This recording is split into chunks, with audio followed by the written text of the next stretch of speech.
Hi guys, ArchieLuxury on the ArchieLuxury. No, it's not. It's the Paul Pluta channel. I'm doing paid review 20 QA 43, and this is for Nicholas. And Nicholas has asked me to talk about the ROLEX Sea Dweller 1665, and he sent me a payment, so I'll definitely do this. What do I think of the 1665? Well, this was ROLEX's Helium escape valve watch. It's kind of an extension of the Submariners. Now, I'll tell you a great book. I'll just grab it from my bookshelf. This is a great book.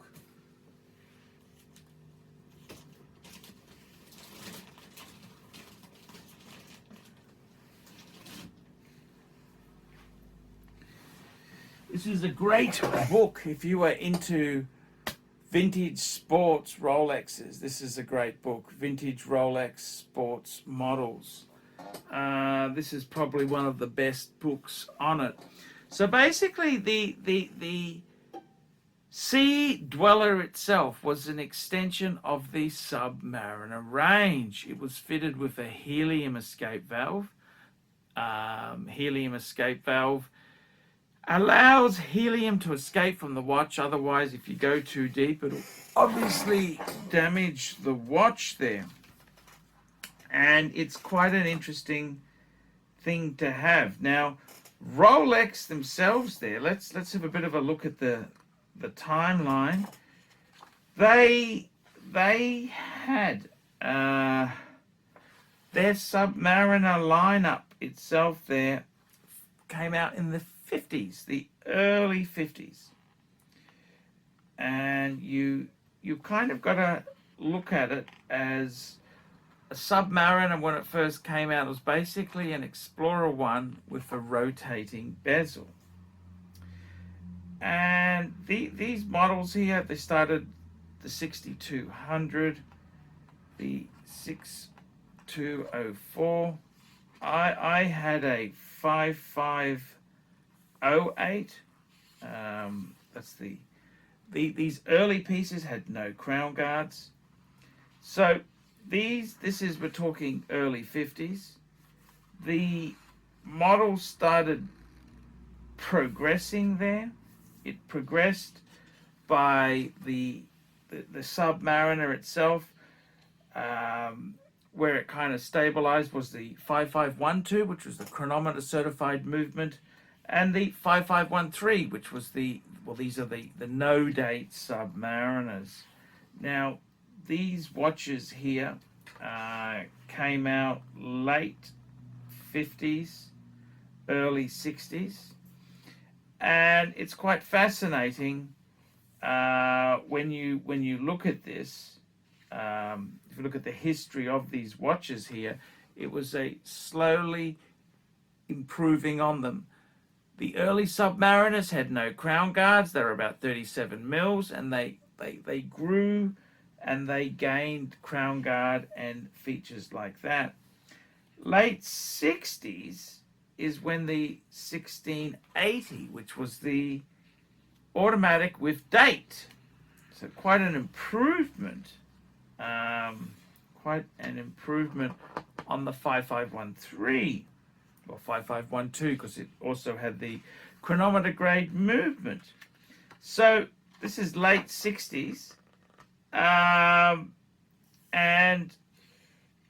what happened with this wonderful series is that basically the next big change was when they went to sapphire. So all of these early Submariners had a plastic and acrylic glass. Now, the Sea Dweller launched in 1967. It was the first wristwatch designed for saturation diving. Quite a dangerous part itself there. Now, the Sea Dwellers themselves there had a thicker plastic glass. Plastic, it was plastic. And they had the helium escape valve. Now, I've got to tell you, these watches here, incredibly collectible and valuable. The most valuable of the Sea Dwellers themselves is the Comex versions, which Comex was a dive company. These were versions made for them with Comex on the dial, incredibly collectible. The 1665, so late 60s, it used a 1575 movement, and it originally came with a riveted type bracelet. Hi guys, ArchieLuxury, and today guys, I'm very proud to introduce a new sponsor of the ArchieLuxury and the Paul Pluta channels. Who am I talking about? WatchShopping.com, WatchShopping.com. Check them out, guys. Jump online, check out WatchShopping.com. These guys here have been in business since 2017. Worldwide shipping and distribution. Over 10,000 wristwatches in inventory. Stock in hand, and 90 plus different brands, new and pre-owned. Now, the good thing about WatchShopping.com, trusted by over 4,000 reviews on Chrono24 and Trustpilot. Your one-stop shop to buy any watch your heart desires.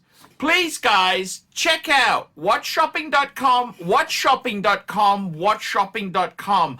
I'm ArchieLuxury, and check out WatchShopping.com. 1665, have I owned one in my life? I owned one. It belonged to my boss, and this was many years ago. I sold it for him. I didn't have the funds to keep it. Highly collectible pieces now.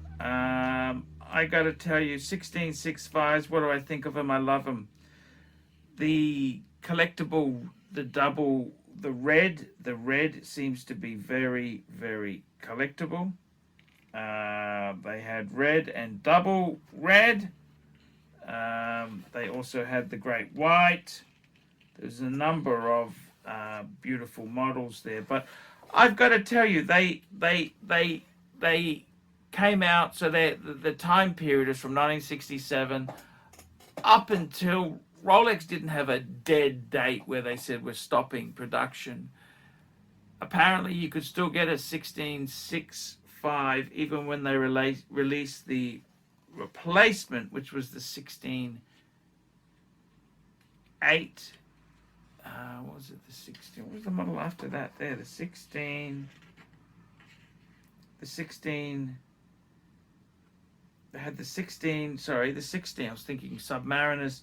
The 16.660, and that was the had fitted with a sapphire crystal, of course.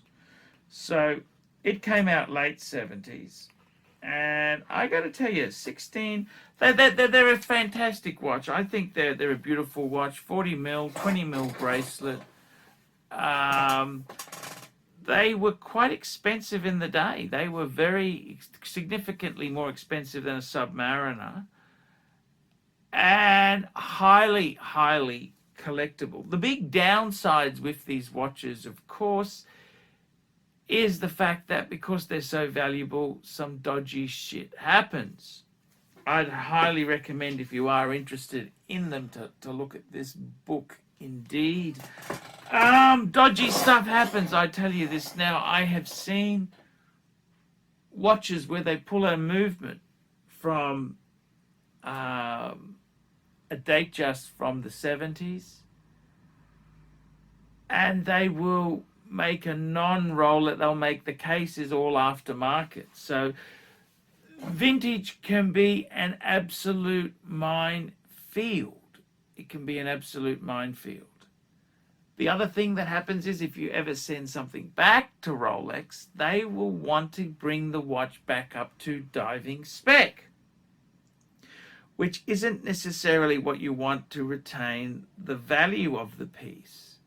So it is a tricky thing. Vintage Rolex is something you've got to understand, have a calling for, have a love for. You want to be careful. You don't want to just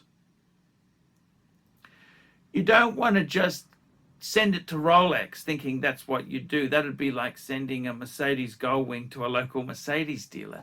He's probably never bloody seen one. You've got to take it to a specialist vintage dealer who would get it serviced and restored the right way. So what do I think of the 1665? I love them. I love them. I really do. I must admit, if I was building a vintage Rolex collection, I would want 5512, 5513, 1680 white, 1680 red, 1665. I'd probably want a white one and a red one. I'd probably, if I was building a vintage collection, I'd want a 1655. That's the Explorer 2. I'd want a 1675 GMT. Actually, I'll throw a couple of those in. Probably a 16750, the later quickset plastic glass GMT. I'd probably want an Explorer 1, 1016. Whilst we're at it, a Milgauss, a 1019. I think these pieces, they're incredible. They're incredible. That's the predecessor to the modern watches. So what do I think of the 1665? It's an incredible watch. It's a beautiful watch. Very valuable. You've got to do your homework, do your diligence. But they're a Rolex. They tell the Rolex story. And we wouldn't have the Rolex today if it wasn't for these models. Okay, guys, that's my video for today. Like, subscribe, tell your friends. Guys, don't be afraid to put some comments below. And remember, I can't survive on Google Ads alone. I do need your help to survive. Without your help, it becomes very hard for me to survive.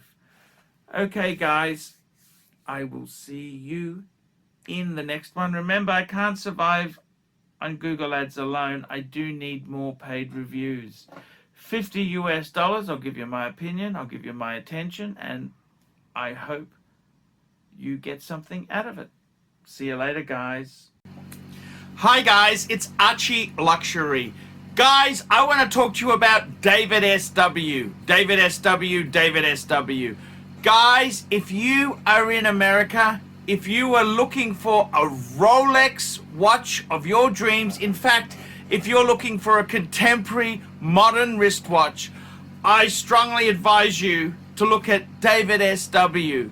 Guys, don't play the dealer games. Don't bring in chocolates or Krispy Kremes for your dealer hoping to get a Rolex at retail. It's futile.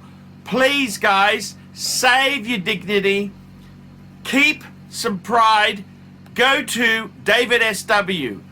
I would highly recommend David SW, David SW. If you're in America and you're looking for a watch, go to David SW, David SW, David SW. Hey guys, ArchieLuxury on the YouTube sensation, the Paul Pluta channel. Guys, I need you to help me out, guys. I can't survive on Google Ads alone. I need you to request a paid review. $50 US, look down in the description. $50 US, I will review your collection. I'll tell you what I think of it, and I'll give you some pointers. The other thing is, guys, you can sponsor me on Patreon. Patreon allows you to pay a couple bucks a month, $1, $2, $5, whatever you want. And it keeps me going on YouTube because, guys, I'm in a niche. Nobody can make money out of the views I get. The views are crap because it's a small specialized area and I don't talk about garbage for the sake of views. Guys, sponsor me on Patreon, look down below, and I will see you in the next one.